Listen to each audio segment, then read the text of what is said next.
yeah, why don't we start with the question of why Nairobi? Why not Murang'a? Why not Nakuru?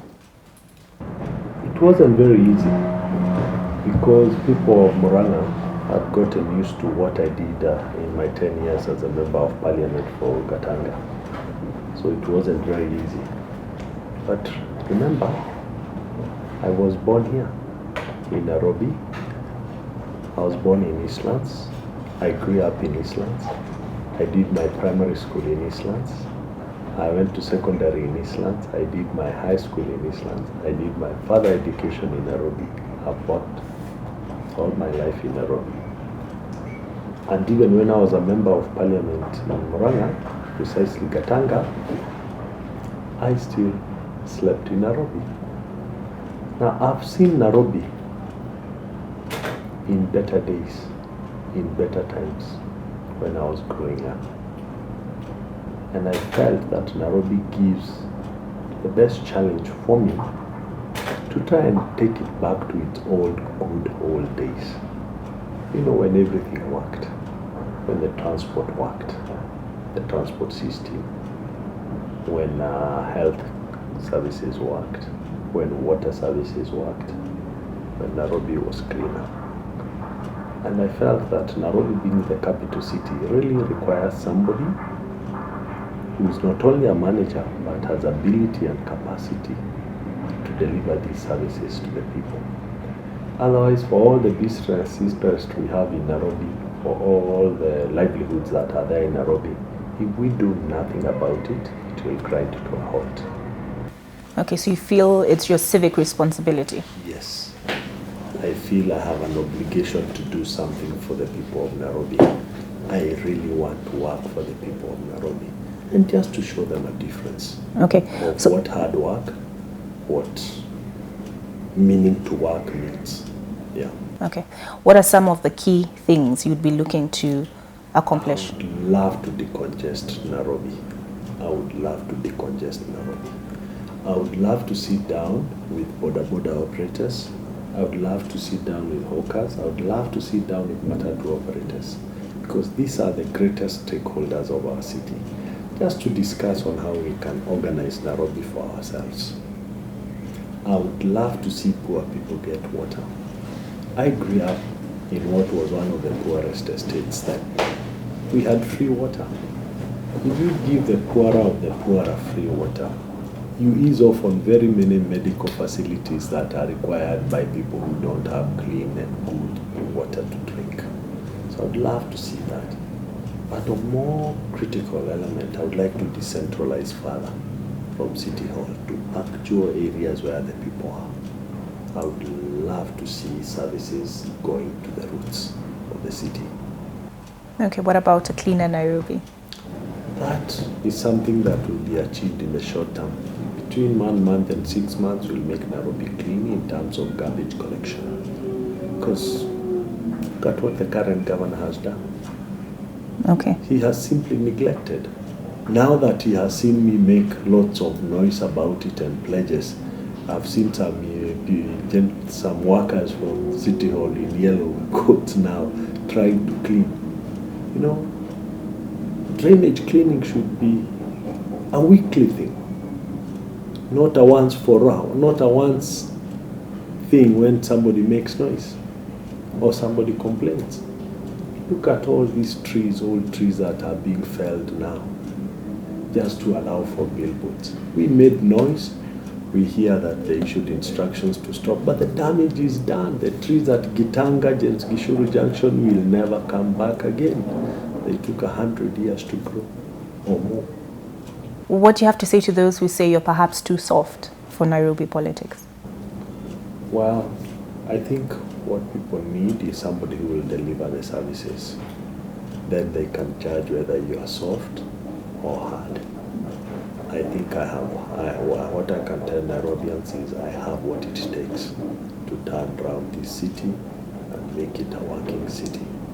How do you propose to deal with some of the cartels we hear about at City Hall? I think if you decentralize and you straighten things up, the cartels just disappear. They are not glued. They are brought by those who are there right now to try and mint money for them. to try and bankroll their campaigns so that they can continue another 5 years. That will be a thing of the past. Take it from me. It will be straight, it will be the straight and narrow path. All right. On Monday, some of our local papers published the results of an InfoTrack poll that showed if you and Senator Mike Sonko run separately, Kidero stands a very good chance of remaining in office. What are your thoughts on that? I don't think those polls said Kidero stands any chance. Well, they said As a sitting governor at 35% is an indictment of his services to the Nairobians. Actually, it just showed that Odhiambo Kidero is going home. That's what it showed. But I don't believe very much in the credibility of many pollsters, and I don't want to run down any.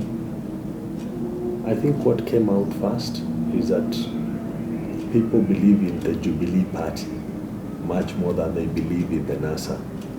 Because if you look at what Jubilee Party contestants all put together, it's about 45% compared to 35% of Odhiambo Kidero. Jubilee will only produce one candidate, not two. So you can start conceptualizing what I am saying, that Jubilee has a majority. Thirdly, and very important, is I only announced my candidature in January. According to this particular pollster, I am at 20. I believe I'm much higher than that, but I don't want to argue. It's a good way to make me work harder. And more important is that there is 18% undecided. I'm sure when they see what the plans we have for Nairobi, they'll decide soon. Okay. So I feel very confident where I am. Yes. Did you start Mayfair Insurance with money stolen from Kenya Re? I'm probably the best managing director that Kenya Re had, and you can go and check the facts. I left Kenya Re 15 years ago. I've never had any accusation. I have no time to give credence to somebody peddling some lies outside there. If there is any iota of any single wrongdoing act I did in my time as the MD of Kenya Re, I am ready to face it. Right? But let also people know there is defamation in this country. Don't just open your mouth and say things you cannot substantiate just to be seen you are saying something. I am very proud of my history wherever I have worked, and I've always walked out with my shoulders high. And anybody, I dare anybody, let them prove to me any wrong thing I did. Kenya Re is a respected company in the stock exchange. You can get all those facts up to 1971 when it started. Do you feel you have anything to apologize for not backing President Uhuru Kenyatta back in 2013? You know, competition is not an enmity. And I think the president himself said this on Monday when he was asked about Raila Odinga. I ran a contest. I'm not an enemy. He too ran a contest in 2002 against Mwai Kibaki. But they later ended up working together and worked very well. He didn't have to apologize for anything. The fact that this time round I am supporting the president, why should I apologize? Elections are competitions, and I think what Kenyans must realize is when elections end, there is a winner. There are no two winners. You have to decide whether you want to work with the winner or the people who lost. Why should I apologize for making my choice, my own free will of supporting the president? Okay. And we've seen this. You can go back to the old days of Abraham Lincoln. The people who contested against Abraham Lincoln, 3 of them ended up working with him and worked very well for the nation of the United States. And you remember among the greatest presidents of the United States that are remembered, one is Abraham Lincoln. But he worked with whoever was number 2, 3, and 4 to create the history of America and fight for civil rights. So I want Kenyans to think broader. Yes, I ran in 2013. I have my agenda. It did not work. It was competition. We were competing to give Kenyan voters the widest possible choice. The fact that I ran, there is no enmity. Okay. Right now, I'm not running. I'm supporting the president, who I ran against in 2013. He did the same. He ran against President Kibaki in 2002. They worked extremely well in the elections of 2007. Okay. There have been allegations that you have sent envoys behind the scenes to President Uhuru Kenyatta in an attempt to secure the Jubilee ticket. You know, again, I really get surprised. I have gone on media and said, I'm ready for either consensus or nomination. The people will decide. These allegations are being made by one side of this particular competition. And I don't think we need to give credence to people peddling lies out there. Again, I challenge those who are saying so to produce just one iota of that piece of allegation. Right? I last saw the president when he went to Muranga on voter registration. I have not spoken to him. So where is this? And why do I need to send anybody? When I know that what matters and what counts is the voice of Nairobians. And the president has also been very clear that he wants to stay out of it. He said it himself. Would the Nairobi governorship provide a platform for you to contest the presidency in 2022? I think for me the most important point is that you can be a governor for 10 years. We need to plan for Nairobi for 10 years. Because to achieve what I would like for Nairobi, you have what you can achieve in the short term, in the medium term, and in the long term. And most of the benefits for Nairobians will be in the long term, like urban renewal, right? So that we create more spaces and we give our workers, especially the informal sector, more decent places to work in. So that is long term. You have medium, you have short term. So I would like to plan for Nairobi for 10 years. And that's my view. These others, I leave it to what I consider people who do not want to look at the bigger picture of Nairobi and would like to involve themselves in sideshows of saying, oh, there is 2022. Who knows if we'll be alive in 2022? I would love to make a great plan for Nairobi for 10 years so that I implement it. Were you an E student at Starehe? You know, let me tell you, I'm shocked that somebody thinks we can compete about E's. The only E's I have are the E's in my names. I suppose the guy was talking about Peter having 2 E's and Kenneth having 2 E's.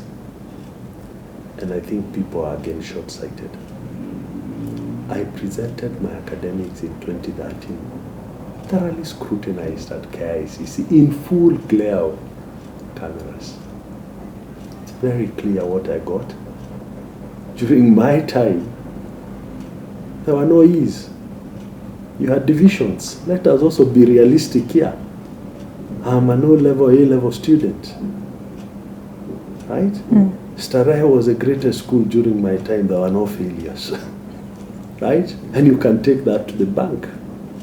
And if somebody wants to find out what my results are, I presented them to Jubilee Party or last week on Wednesday. They're there for public to see. I don't have to tweet and display my academics. I'm not hiding anything. They are open there. During my time, there were no failures in Starehe. And there were no E or D or what. It was division 1, 2, 3, 4.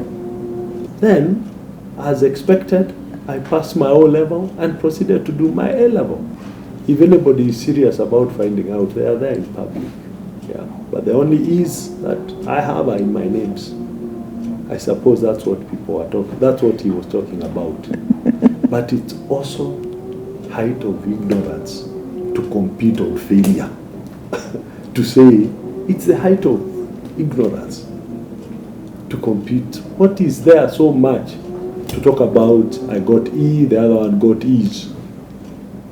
I don't understand how you can compete in failure.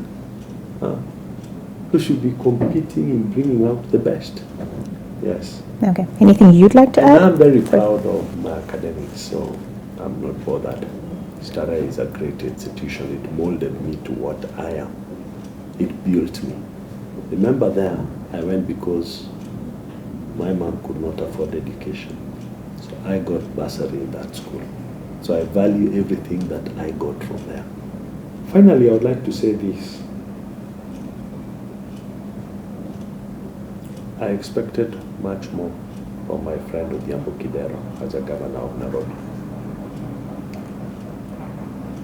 He has disappointed me like he has disappointed many Nairobians on the poor service deliveries that he has presided over. And I feel I have a good plan for Nairobi.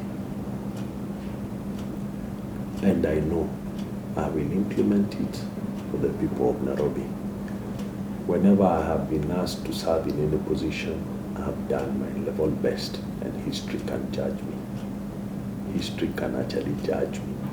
Anybody serious on assessing my history of where I had worked, history will judge me correctly, and I think history will be kind to me. I think history will be very harsh to Odhiambo Kidero over what he has presided over in Nairobi. And you know, I've seen him try to, I'm told he was on some live show. He has no clue what he does for Nairobi, so he has to keep reading notes to find out what he has done. That tells he has no clue. But much more important, I saw him in church the other day saying, when I was in Ministry of Planning, that I frustrated devolution. He needs to understand devolution started after elections. And two, because again he has no clue.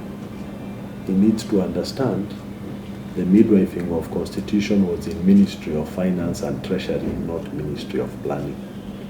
Again, if he has any clue, I challenge you to provide that Ministry of Planning had any role. I saw he also said that he's frustrated by codes and that are behind. Very, very simple, petty mind. If he has any clue, which I doubt he has, he needs again to provide the evidence. Because, you know, lack of services in Nairobi should not be distracted by sideshows that Odhiambo Kidero is trying to play. You know. And basically, I think he has no clue about what goes in Nairobi. I saw he went to give waiver to Juakali artisans dressed in a full suit and a tie. I really laughed, you know. No clue. Yeah. So I have what it takes, and I'm ready to work for the people of Nairobi. And I can assure them, in 6 months to 1 year, I'll have decongested this city. Right. I really want our kids to sleep a little longer so that they don't have to be woken up at 4 to go to school, to beat the traffic jam. We never had to do it when we were growing. And I feel sad at 3 o'clock when they are going back home, you find them sleeping in the buses. I would love our kids to enjoy their sleep, and so I would also allow the parents to enjoy their sleep a little longer. I'm committed to work for the people of Nairobi. Okay. Thank you. Thank you very much.